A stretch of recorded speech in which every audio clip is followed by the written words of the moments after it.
نحمده ونصلي ونسلم علی رسوله الکریم اما بعد۔ اللہ جل جلالہ نے زندگی گزارنے کے دو طریقے انسانیت کو بتلائے ہیں، جس کا ذکر سورۃ الانسان سورۃ الدہر کے اندر اللہ جل شانہ نے فرمایا کہ انا ہدیناہ السبیل اما شاکرا و اما کفورا، کہ تمہارا دنیا میں آنے کا مقصد، تخلیق کائنات کا مقصد، اس سے پہلے اللہ جل شانہ نے انسانیت کی خلقت کا ذکر کیا، اس کا مقصد یہ کہ تمہارے سامنے میں یہ دو راستے کھول کر رکھ دوں، اور وہ دو راستے یہ ہیں کہ اما شاکرن، یا تو شکر گزاری والی زندگی گزارو، و اما کفورا، یا ناشکری والی کافروں والی زندگی گزارو۔ اس میں کوئی شک نہیں ہے کہ اس دنیا پر، اس زمین کی دھرتی پر سب سے بڑی ناشکری وہ اللہ جل شانہ کا کفر ہے، اللہ کی ذات سے دوری اختیار کرنا ہے۔ کفر جسے ہم کہتے ہیں، شرک کہتے ہیں، یہ سب سے بڑی کفران نعمت ہے، ناشکری ہے۔ لیکن ایمان لانے کے بعد اللہ جل شانہ کی جو نعمتیں ہر انسان پر، ہر مسلمان پر جو برس رہی ہیں، جس کا ذکر اللہ نے یوں فرمایا وَإِن تَعُدُّوا نِعْمَةَ اللَّهِ لَا تُحْصُوهَا، کہ اگر تم اللہ کی نعمتوں کو گننا چاہو تو تم کچھ بھی کر لو، اس کو گن نہیں سکتے، کیونکہ اللہ کی نعمتیں اتنی زیادہ تم پر برس رہی ہیں، لیکن کہ تم اس کا احاطہ نہیں کر سکتے۔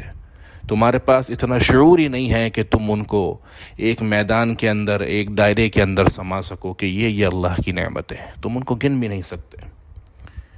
تو یہ دو طریقے، ایک شکر گزاری والا اور ایک ناشکری والا۔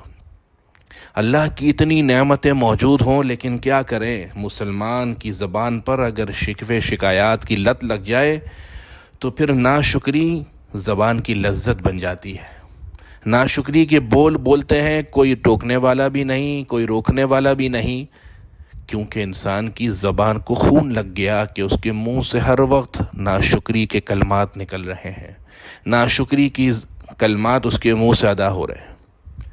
جناب محمد رسول اللہ صلی اللہ علیہ وسلم نے فرمایا،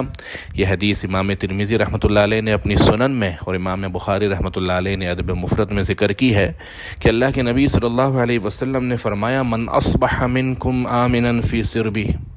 تم میں سے کوئی شخص صبح اس حال میں کرے کہ وہ اپنے آپ کے اندر، اپنی ذات کے اندر انتہائی امن کی زندگی گزار رہا ہو،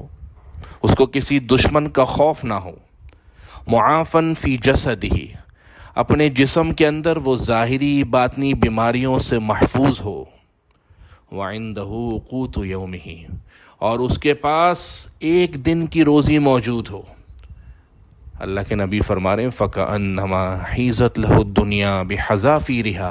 گویا ایسا ہے کہ یہ تین نعمتیں جس شخص کے پاس صبح موجود ہوں اور اس کی صبح ان تین نعمتوں کے ساتھ ہو تو گویا اس کو تمام دنیا اپنی آب و تاب کے ساتھ اس کو دے دی گئی۔ تین نعمتیں آمناً فی سربہ۔ بعض مفسرین فرماتے ہیں کہ سرب کا مطلب جماعت ہے، یعنی اپنے گھر والوں کے حساب سے انتہائی امن میں ہو، اور بعض محدثین نے اس کو سرب پڑھا ہے۔ سرب کا مطلب ہے اپنے گھر کے اندر کرایہ دار کی طرف سے زیادہ ٹینشن نہیں ہے، مالک مکان کی طرف سے زیادہ زد و کوب نہیں کیا جا رہا، اپنے گھر چھت تلے اپنی بہترین زندگی گزار رہا، اور صبح تمہاری اس حال میں ہو کہ اپنے گھر کی چھت تلے امن سے ہے اور اس کے جسم پر کوئی ظاہری باطنی بیماری کے اثرات نہیں ہیں۔ وَعِندَهُ قُوتُ يَوْمِ، یہ نہیں اس کے پاس بہت رزق کا سامان موجود ہے، نہیں، اس کے پاس ایک دن کی روزی موجود ہے، اتنی کہ ایک دن کے اندر وہ اپنے رزق کا، معیشت کا پہیہ اپنے لیے چلا سکتا ہے، گویا اس کے لیے تمام دنیا سمیٹ کر اس کے قدموں میں رکھ دی گئی۔ یعنی یہ شکر گزاری والی زندگی ہے، اور اس شکر گزاری والی زندگی کا فائدہ یہ ہے کہ انسان کو جو اللہ تعالیٰ نے نعمتیں دی تھیں، جب وہ شکر کے جملے کہے گا، اللہ کا شکر ادا کرے گا، وہ نعمتیں محفوظ ہو جائیں گی، اور جو نعمتیں اس کے پاس نہیں ہیں، اللہ کی حکمت کے عین مطابق ہوا تو اس شکر ادا کرنے کی وجہ سے اللہ کی وہ نعمتیں اس کو مل جائیں گی۔ اور یہ شکر کی نعمت اللہ کی طرف سے ایسی ہے کہ انسان جنت میں جانے کے بعد بھی اس کو ادا کرے گا، جیسے قرآن میں آیا وآخر دعواہم ان الحمد للہ رب العالمین، کہ جنت میں بھی جا کر جنت کی نعمتوں کو دیکھے گا جو اس کی آنکھیں ٹھنڈی کریں گی تو وہ کہے گا الحمد للہ رب العالمین۔ ہمارے انبیاء علیہم الصلاۃ والسلام، ہمارے بزرگان دین سلف صالحین، ان کی زندگیاں ایسی شکر سے بھری تھی کہ ناشکری کی زبان، ناشکری کی جملے ان کی زبان پر ہوتے ہی نہ تھے۔ ایک مسلمان دوسرے مسلمان سے پوچھ رہا بھائی زندگی کیسی گزر رہی، اور وہ کہہ دے جی بس دال روٹی پر گزارا ہے۔ اب بتائیے کتنا بدبودار جملہ ہے یہ کہ دال روٹی پر گزارا۔ آپ صلی اللہ علیہ وسلم کی حدیث ایک طرف کہ اس کے پاس دنیا کی نعمتیں کیسی، اللہ کا قرآن کہہ رہا کہ اتنی نعمتیں تم پر کہ تم گن نہیں سکتے، لیکن اس کی نظر ان نعمتوں پر ہے جو اس کو ابھی تک نہیں ملی، تو اس کی زبان سے ناشکری کے کلمات ادا ہو رہے ہیں۔ انبیاء علیہ الصلاۃ والسلام جو دعائیں مانگا کرتے ہیں وہ دعائیں صرف دنیا کے لیے نہیں ہوتی۔ ہم دعا مانگتے اے اللہ یہ دے دے، اے اللہ یہ دے دے، ہماری دعائیں تو بالکل دنیا کے لیے ہیں۔ انبیاء کی دعائیں دنیا اور آخرت انجام سب اعتبار سے بہترین ہیں۔ اور انبیاء میں حضرت سلیمان علیہ السلام نے اپنے اللہ سے جو دعا کی، اللہ نے اس دعا کو قرآن مجید کا حصہ بنایا۔ وہ دعا یہ تھی کہ ربی اوزعنی ان اشکر نعمتک، اے اللہ مجھے اس بات کی توفیق دے دے کہ جو تیری نعمتیں ہیں میں ان کا شکر ادا کروں۔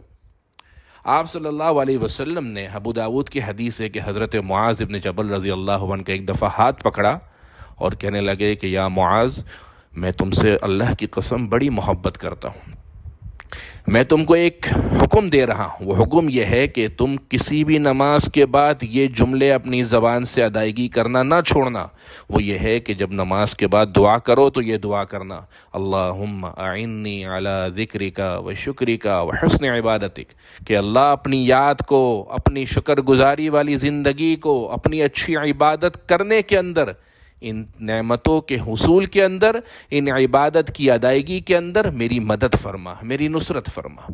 تو شکر گزاری کے جو جملے ہم اپنی زبان سے نکالیں گے، جہاں ہماری جو نعمتیں ہیں اللہ اس کے گرد حفاظت کی باڑ لگا دیں گے، وہ نعمتیں محفوظ ہو جائیں گی۔ وہیں پر اللہ کا یہ بھی وعدہ ہے کہ جو نعمتیں نہیں ہیں، اگر حکمت اور اللہ کے علم کے عین مطابق ہوا تو اللہ وہ نعمتیں مجھے اور آپ کو دے دیں گے، لیکن زبان سے ناشکری کے جملے ادا نہ ہوں۔ ایک مسلمان دوسرے مسلمان سے ملے، شکر کے جملے بولے، الحمدللہ، اور جتنے شکر کے جملے جس سے اللہ کی تعریف بلند ہو، ناشکری کے کلمات زبان سے ادا نہ کرے۔ تو اس سے جو شکر گزاری کی زندگی اللہ جل شانہ کی طرف سے ہمیں ملنی ہے، کہ جو قرآن میں آیا کہ ہم نے تمہیں رستہ دکھلایا، یا تو اللہ کی شکر گزاری والی زندگی یا ناشکری والی زندگی، ہمارا شمار ان پہلو لوگوں میں ہو جائے گا کہ جو اللہ کی نعمت، یہ زندگی حاصل کرنے کے بعد اللہ کی اس نعمتوں پر شکر گزاری کرتے ہیں۔ اللہ جل شانہ مجھے اور آپ کو عمل کی توفیق نصیب فرمائے۔